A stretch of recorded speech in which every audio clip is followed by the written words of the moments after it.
మరి కేసీఆర్ గారు అలా వ్యాఖ్యానించడం వెనక ఉద్దేశం ఏంటంటే కేసీఆర్ గారికి ఏంటంటే కొంత మూసీలో కొంత ఓటర్స్ ఉన్నారు, వాళ్ళని ఏదో చేయాలి, వాళ్ళని ఏదో ఒక అల్లరి అయితే క్రియేట్ చేయాలి కదా. దానివల్ల అంత తప్ప కేసీఆర్ కూడా దేనికోసం పాటుపడాలి. ఓకే బై, మీరు హైడ్రా ఈ ఏరియాలో వీళ్ళు డిస్ప్లే చేద్దాం అంటున్నారు. వాళ్ళకి ఎక్కడ కల్పిస్తారు వసతి చేయండి, దానికోసం మీరు ఫైట్ చేయండి. అంతేగాని వాళ్ళు అదే మూసీలో ఉండాలి, వరదలు వస్తే వాళ్ళు కొట్టుకపోవాలి. మరి అక్కడ ఇంట్లో ఎప్పుడో 10 ఏళ్ల నుంచి 15 ఏళ్ళ నుంచి కట్టుకొని ఉన్నారు. వాళ్ళు పోవాలంటే కష్టమే. అది కేసీఆర్ గారు దాన్ని దృష్టిలో పెట్టుకుని అన్నారు. కానీ ఒకసారి ఆల్ ఆఫ్ సడన్ పెద్ద ఎత్తున క్లౌడ్ బర్స్ట్ అవుతుందండి. మొత్తం ఇప్పుడు ఈరోజు హైదరాబాద్ మొత్తము సిమెంట్ జంగల్ అయిపోయింది. వాటర్ ఎక్కడ పోయేదానికి ఫ్లో లేదు.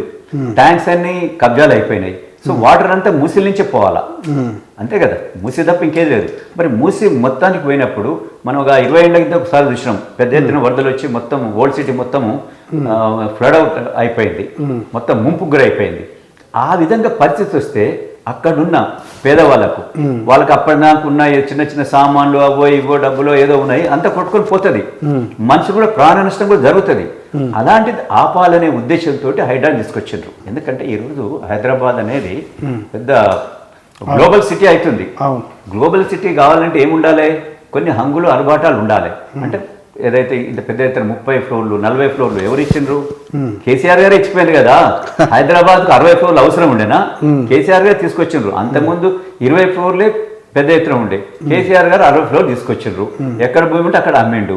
ఇవన్నీ వస్తే ఇప్పుడు ఆ వరద అనేది పోయలేకుండా ఆగిపోయింది. అలాంటిది మళ్ళీ వరద ఈ మూసీలో పడి మొత్తం ముంపుకు గురి చేస్తుంది. ఇవన్నీ మరి ఆయన ఆలోచించకుండానే ప్రజలు తప్పుదో పట్టిస్తున్నారు అన్నారు. 100% అంతే కదా. అంతే, తప్పుదో పట్టించొద్దు.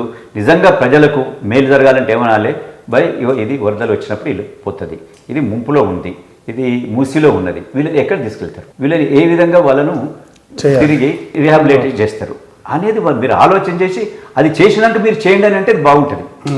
మీరు దాంట్లో ఉండనియండి, వాళ్ళు మాకు ఓట్లు తొలగిస్తా ఉంటే అది తప్పు.